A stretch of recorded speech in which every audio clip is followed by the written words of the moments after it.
What we're seeing tonight is the President of the United States in retreat. That's right, retreat. Beaten by the coronavirus. You know why? He played politics with the virus. Everyone told him not to. He did it anyway, and the virus is winning. And that's because of the choices this president has made. But tonight he is finally being forced to face reality. The reality of a virus that has surged past 4 million cases today. He is being forced to back down. He's canceling the big finale of the Republican convention in Jacksonville. Oh, my word.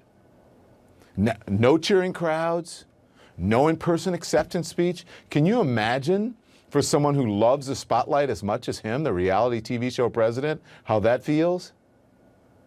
Well, they said, not in a hot spot, not in a dangerous hot spot where cases are soaring. I looked at my team and I said, the timing for this event is not right. It's just not right with what's happened recently, the flare-up in Florida. To have a big convention, it's not the right time. It's really something that, for me, I have to protect the American people.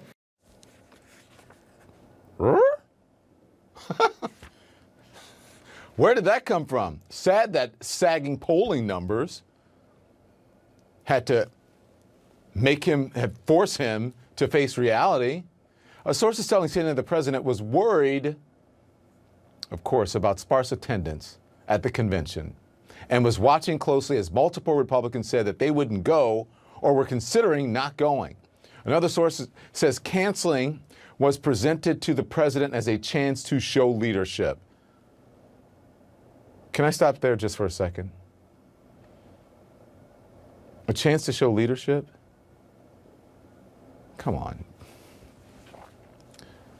Leadership, a chance to show leadership. The president has had the chance every second of every minute of every day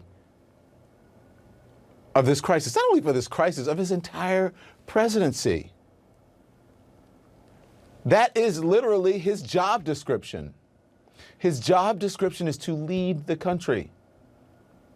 A convention official is telling CNN that the whole thing is, quote, a multi-million-dollar debacle. And think of where all of that money could have gone, right? That money could have gone to fighting this virus. Instead, the president is pulling the plug and he's throwing the RNC into chaos. We'll have a very nice something. We'll figure it out. It'll be online in some form. Maybe it'll be something even a little bit different. We have time. You know, we're talking about the end of August.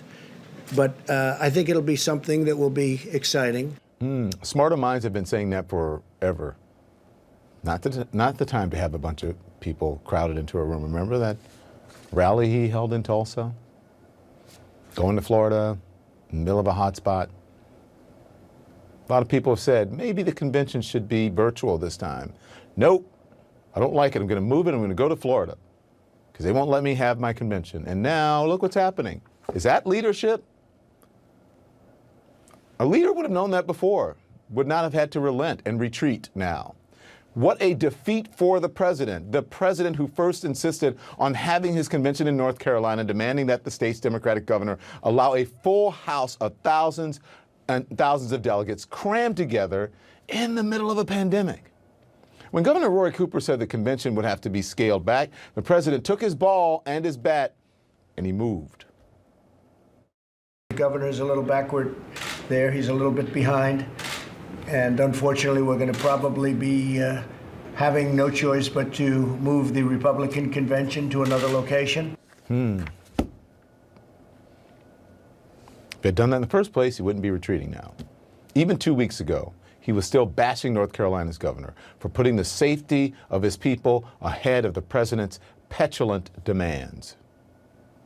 When we signed in Jacksonville, and again, we wanted to be in North Carolina, that almost worked out, but the governor didn't want to have people use the arena, essentially, and we sort of, that's too bad for North Carolina.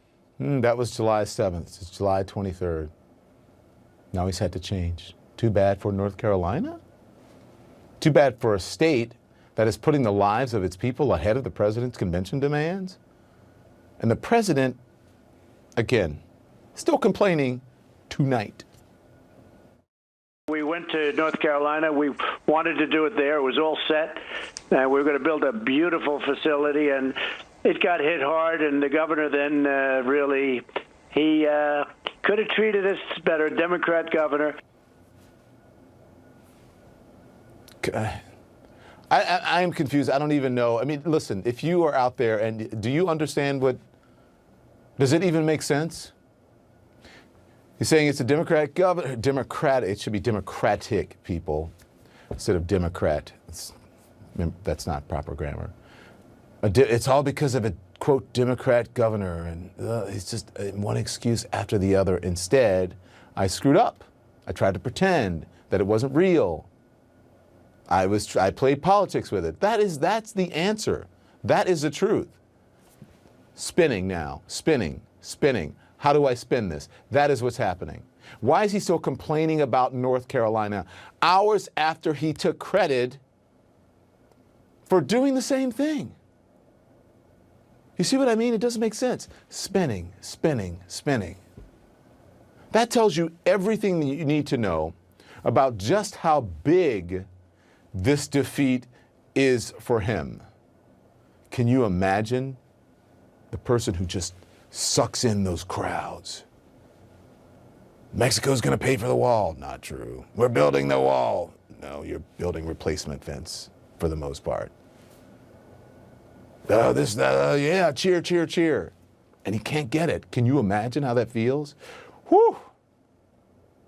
I said the virus is winning, and that's because of the choices this president has made. It is his own making, of his own making. He made this bed.